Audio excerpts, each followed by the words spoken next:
कई जने महापुरुष कहते आपण को दुनियार कौन सी पदार्थ सुख दे पार ना जितेबले आपण हृदय भितर सुख न आसे। नमस्कार फ्रेंड्स, मो प्रस्कृति त्रिपाठी आपन स्वागत करुच्ची आज एक नूतन वीडियो। ये वीडियो आम जाना जे जीवन में सुख पाइबा किपरि बा दुख ठार किपरि दूर रही पार। आसतु फ्रेंड्स, बुद्धदेव जीवन एक कहानी कहबी आ जो कहानी को मन रखा आगु तर शिखा जे दुख को आम किपरि दूर कर। जड़े व्यक्ति थे बुद्धदेव पाक जाते आ पचारे महाभाग मत जीवन एपरी एक सारांश विषय कहतु जो थरू मु दुख को दूरीभूत करी आउ जीवन में सुख ही पाइबी।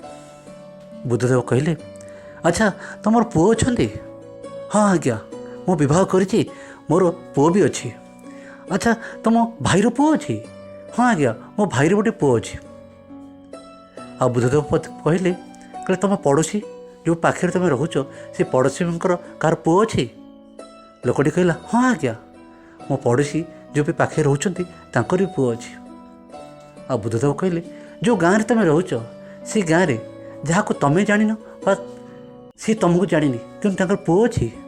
हाँ आज्ञा, आम गाँव में अनेक लोक अच्छा जहाँ को मु जानी बा से माने मते जानी ना मत पिला माने अच्छा। बुद्धदेव कहले, अच्छा तुम पुओ जो मरी जाए तेला तुमको किपर लगे? लोकटी कहला, आज्ञा मो संसार उजड़ी जीव, मु जहाँ करुँच मो पिलापी करुँच ना। आ सी यदि संसार चलीज मु क्या करी? मोर संसार ही सही, सबूर सुखर कारण ही सही। तेणु सी चलीगले मो जीवन सबकि चलीज, मु दुख कष्ट अनेक भितर बंची रही। बुद्धदेव कहले, अच्छा जो तुम भाईर पुओ चली जाए ना दुख लगे? आज्ञा जिते मो भाईर पुओ ना। बुद्धदेव कहले, अच्छा जदि तुम पड़ोशीर पुओ चली जाए दुख लगे किंतु एते लगनी जहाँ निज पुओ बा निज भाईर पुओ गला परी।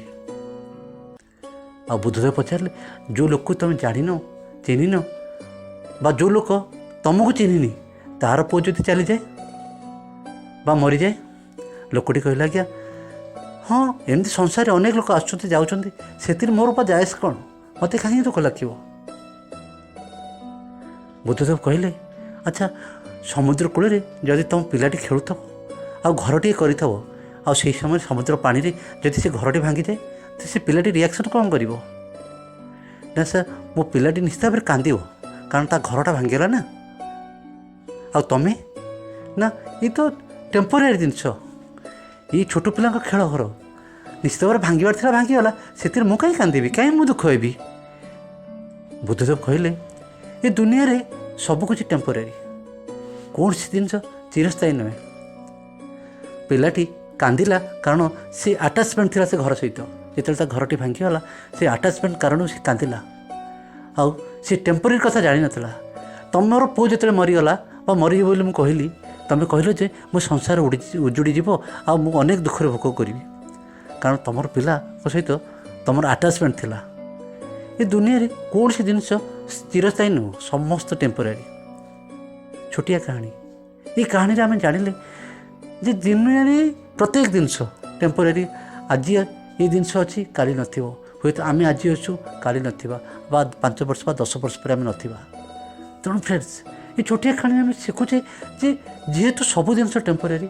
तेणु फ्रेंड्स, जहाँ आम देखुचे बा जहाँ आम साथी अच्छी से आटाचमेंट रु जदि आम निजको डिस्टेंस मेंटेन कर जहाँ आटाचमेंट अच्छी तो डिस्टेंस मेंटेन करी आम तक भाविया दरकार ये सब टेम्पोरारी जिनस आज अच्छी काली बा नथिबो।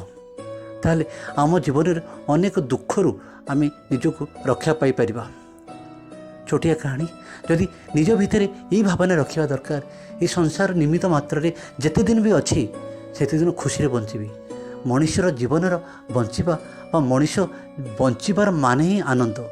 तेणु हर हाल में खुश, प्रत्येक समय खुशी रहिबा, सुखी रहिबा, ताहले जीवन को आम भोग करि परिबा।